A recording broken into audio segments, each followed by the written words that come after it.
Bonjour à toutes et à tous, bienvenue sur KTV Kwezi FM le 106.9 pour ce temps de parole. Toujours en direct à la radio et à la télévision. Ils sont 3 sur le plateau parce qu'ils ont beaucoup de choses à dire. Alors on va aller vite. C'est le syndicat solidaire finances publiques de la DRFIP. On parle du service fiscal, des services fiscaux d'une manière générale. Ils sont avec nous. On a Jocelyn Cavillot qui nous arrive tout droit de la Réunion. Jocelyn, bonjour. Bonjour. Donc vous représentez le syndicat à l'échelle régionale. Tout à fait, pour la Réunion et Mayotte. Réunion et Mayotte. Juste à côté de vous, on a Jean-Phare Mohamed Saïd qui lui représente le même syndicat, forcément, mais à l'échelle de Mayotte. Jean-Phare, bonjour. Bonjour. Et enfin, on a avec nous Anne Guyot. Elle arrive tout droit de Paris. Elle représente le même syndicat, mais au niveau national. Anne, bonjour. Bonjour. Merci à vous 3 d'être sur le plateau. Alors, qu'est-ce qui se passe dans les services fiscaux ici à Mayotte? On a le sentiment, parce que c'est pas la première fois que vous venez sur ce plateau, on a le sentiment que les mois, les années passent et rien ne change. Vous avez toujours les mêmes revendications. Jocelyn? Oui, vous avez raison. Ça fait plusieurs années maintenant qu'on vient sur Mayotte, oui. Et pas seulement depuis la départementalisation, avant. Et on attire l'attention de la hiérarchie locale, de la hiérarchie nationale sur la situation de Mayotte et qui va arriver. Je pense par exemple à la mise en place des impôts de droit commun, au niveau des effectifs, la situation au niveau de l'accueil du public. Et en fait, on a vraiment l'impression que ça stagne, que ça ne bouge pas, ou si peu que la situation empire, alors qu'aujourd'hui, on est à peu près à 5 ans de l'accession de Mayotte en tant que département. On constate qu'au niveau des services publics, de la prise en compte de la situation par tous les décideurs, y compris politiques au niveau national, qu'on a vraiment du mal à prendre en compte qu'un département français, ça a aussi des droits au niveau des services publics. Évidemment. Et qu'il faut mettre les moyens pour que ce territoire s'intègre véritablement avec le même service qu'on doit à ses citoyens que si on est à Paris, à Marseille, forcément, à La Réunion et à Mayotte. Et là, au niveau des services, des finances publiques, des impôts, mais on le constate, quels que soient les services de la fonction publique, dans l'éducation, au niveau de la sécurité, la police, tout à l'heure vous en parlez par rapport à la PAF, et véritablement, nous on a rencontré les échelons nationaux au niveau de Paris, on a vraiment l'impression qu'ils ne perçoivent absolument pas ce qui est en train de se passer à Mayotte. Anne, vous arrivez tout droit de Paris, vous découvrez pas la situation, vous la constatez. Et qu'est-ce qui vous choque le plus dans ce que vous avez vu ici à Mayotte ? Alors, on ressent un contexte économique et social très précaire, oui. Une paupérisation de la population qui est malheureusement, je pense à Mayotte, est exacerbée. Moi, j'étais très, très surprise hier, j'étais dans les services, le nombre de personnes à l'accueil. Alors, quand on voit la politique aujourd'hui qui est menée par notre direction générale sur l'accueil, où on veut désintoxiquer, parce que c'est le terme aujourd'hui qui est utilisé par notre administration centrale, désintoxiquer l'usager du guichet, je me dis qu'à Mayotte, c'est loin d'être gagné. On veut dématérialiser, que tout passe par Internet. Voilà, il y a des constats. Alors ici à Mayotte, mais moi je vais comparer un petit peu, je l'ai fait hier en assemblée générale de notre syndicat. J'ai comparé un peu la situation de Mayotte à celle du département du 93, qui a aussi économiquement et socialement une situation catastrophique et qui aussi a un manque de moyens réels. Il faut savoir qu'au plan national, notre administration est l'une qui a connu le plus de suppressions d'emplois. On a eu 35 000 suppressions d'emplois depuis 2002. On aurait, pour un équivalent d'emploi, on appellerait ça un plan social dans une entreprise privée. Et là, aujourd'hui, alors que... On a fait passer le Mayotte dans un contexte départemental, on les a contraints, on va dire, sans pédagogie au droit commun en matière fiscale, et sans moyens derrière. Il y avait tout à faire en termes de base. Là, on a discuté avec les collègues du cadastre où il y a un travail phénoménal à faire. Et aujourd'hui, on a une situation où, pour le public, c'est pas satisfaisant, et pour les agents, ça l'est encore moins. Donc la situation de Mayotte, il faut vraiment que la direction locale en prenne compte, qu'elle fasse remonter les difficultés, et qu'au plan national, c'est pas parce que Mayotte est éloignée que les problèmes ne doivent pas être réglés pour autant. Évidemment. Jean-Phare, Mohamed Saïd, vous travaillez ici au quotidien. On entend régulièrement ces gens se plaindre de la qualité du service rendu, notamment ici, à côté du commissariat, là, aux services fiscaux. Et vous, en tant qu'agent, vous êtes au premier rang. Vous prenez parfois même ces insultes de la part de la population. Comment vous le vivez aujourd'hui, ça ? Très difficile, Patrick, mais vous imaginez quelqu'un qui travaille, qui vient pour un service, pour un temps donné, parce qu'il doit reprendre son travail derrière. Il se trouve devant une file de personnes qui, ont aussi le mérite, puisqu'ils demandent aussi un service.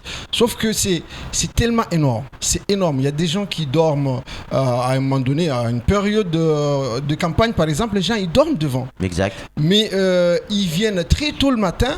4 heures du matin, déjà, il y a des personnes qui font devant la grille. C'est quand même très délicat. Donc, une personne qui travaille, qui vient pour des questions sérieuses, évidemment, on ne peut pas le recevoir. Évidemment, il n'est pas content. Et on peut recevoir de tous les propos sur la figure. Aujourd'hui, la direction a fait quand même quelques efforts pour essayer d'organiser justement l'accueil de ces personnes. Mais ce n'est pas toujours évident. Vous voyez la cohue qu'il y a devant les grilles de ces discours le matin. Donc c'est toujours difficile. Et effectivement, comme disait ma collègue Anne tout à l'heure, quand aujourd'hui la direction générale nous dit qu'il faut désintoxiquer l'accueil, c'est clair qu'à Mayotte, c'est pas pour demain, ça. C'est pas pour demain. Alors, qu'est-ce que vous demandez, Jocelyn ? Ok, on a fait le constat. Ok, toutes ces choses qui vont pas. Aujourd'hui, les solutions que vous, en tant que syndicat, vous proposez, parce que c'est aussi ça, être un syndicat. Critiquer, dire les choses qui vont pas, mais proposer les solutions. Qu'est-ce que vous pouvez proposer aujourd'hui à la direction ? Alors déjà, il y a une situation qui est, à notre sens, scandaleuse. Ça fait des années qu'on le réclame. On a intégré des collègues qui étaient du Conseil général, on les a intégrés dans la fonction publique d'État. C'est le cas dans les finances publiques, mais c'est aussi le cas dans d'autres administrations d'État.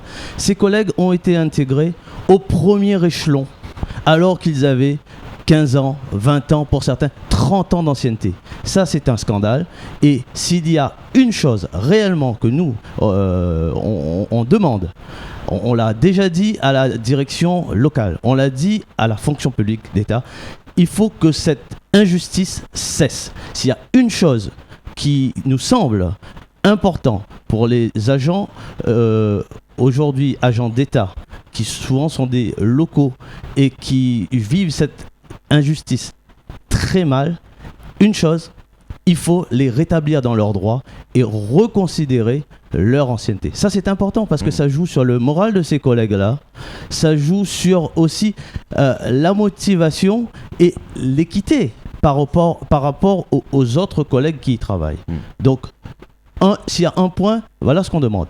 Et le deuxième point, c'est que la direction de Mayotte, qui aujourd'hui compte, je crois, 125 agents, je crois qu'il y a 3 créations d'emplois, mais c'est insuffisant, très insuffisant par rapport à une situation d'un autre département. Samuel Bocher, le rédacteur en chef de France Mayotte Matin, une question à vous poser, madame, messieurs. Question toute simple, mais crue, qui appelle pas trop de détours. Qui sont ces gens qui tous les jours se pressent devant les portes des services fiscaux ? Jean-Phare, une réponse claire.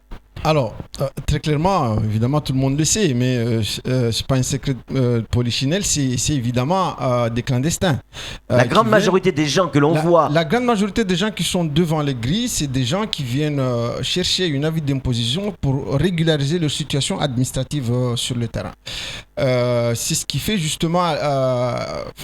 entre guillemets, le conflit avec les usagers des impôts qui arrivent. Quelqu'un qui vient juste acheter un timbre, par exemple, va faire... qui veut contester un impôt, qui veut faire des réclamations de tous ordres, qui a du mal à accéder à nos guichets. Mais pour continuer dans le sens de votre question, il y a une chose ici à Mayotte qui détermine un petit peu le sentiment, en tout cas, d'un département qui est abandonné, c'est les impôts locaux. Ça fait quoi, 2 ans? 2014, mise en place de la fiscalité de droit commun et notamment des impôts locaux. On est venu à votre plateau ici avec mes collègues ici pour vous expliquer qu'on n'était pas prêt. L'administration n'était pas prête. Les collectivités n'étaient pas prêts. Les habitants, ils n'étaient pas prêts non plus. Et aujourd'hui, c'est le même constat qu'on fait. Tout le monde n'est pas prêt. Vous avez vu ce qui s'est passé l'année dernière avec certaines communes qui ont explosé le taux d'imposition. C'est pas pour rien. C'est parce que l'administration fiscale aujourd'hui est incapable d'assurer une évaluation correcte des locaux à Mayotte. Impossible. Donc les communes, ils n'ont pas suffisamment de produits fiscaux, ils sont obligés d'exploser. De chercher l'argent là où il est. Anne, quand vous voyez ce qui se passe, est-ce que vous avez le sentiment que d'autres ressentent ici à Mayotte d'être oubliés par Paris, que Mayotte est à entre 8 et 12 000 km, ça dépend de la manière dont on vient, et on est oublié. Voilà, il faut qu'on se débrouille, faites avec les moyens du bord, et surtout qu'on ne soit pas emmerdé. Ouais, c'est un peu ce sentiment que j'ai ressenti hier en AG, ce sentiment d'abandon par l'administration nationale. Sauf que, alors, je veux pas faire une fixation pour Mayotte pour la bonne et simple raison que si on dit que Mayotte est un département, il doit être traité de la même façon. Donc problématique de Mayotte est particulière. Moi, je dirais à situation exceptionnelle, moyen exceptionnel. Si on veut que ça fonctionne, que les gens, on a un problème en France. Que ça soit ici ou ailleurs, le problème de consentement à l'impôt. Ici, il est exacerbé parce qu'il n'y a rien qui a été fait dès le départ. On est passé à une fiscalité de droit commun sans moyens. On a des bases vides à créer. Jean-Phare parlait des impôts locaux. Mais à un moment donné, sur cette situation exceptionnelle, il faut que la direction générale envoie des moyens exceptionnels sur peut-être une période donnée pour qu'on parte sur des bonnes bases. Et ce sentiment, le consentement à l'impôt, qui est en train de disparaître ici et ailleurs sur l'ensemble du territoire, il ne peut revenir que si les contribuables, ceux qui participent à l'effort collectif, voient à un moment donné le service public quel qu'il soit. Et aujourd'hui, son sentiment ici, il est exacerbé par rapport à une situation particulière, mais il est aussi bien présent sur l'ensemble du territoire. Samuel.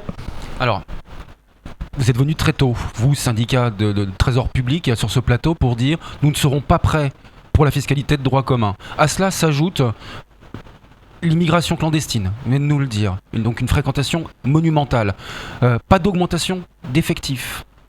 Mais c'est un cocktail explosif, tout ça, ça sent la grève. Et je ne parle pas des reconstructions de carrière et la non prise en compte de l'ancienneté dont vous parliez. Ça sent la grève. Clairement. Jocelyn ou Jean-Phare. Écoutez, ça sent la grève. En tout cas, je vous dis, aujourd'hui, il y a un sentiment de dégoût de la part des agents, notamment ces agents concernés par cette situation particulière. Et effectivement, ça ne peut qu'exploser. Ça, c'est clair.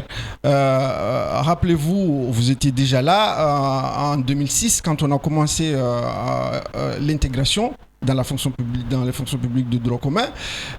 On a fait une grève de 4 mois. On n'était pas tout seul, les autres administrations étaient là, mais nous, on a fait 4 mois dehors. C'est vrai, je me souviens bien. Oui. Nous assurer que tout le monde soit embarqué dans le bon bateau et convenablement.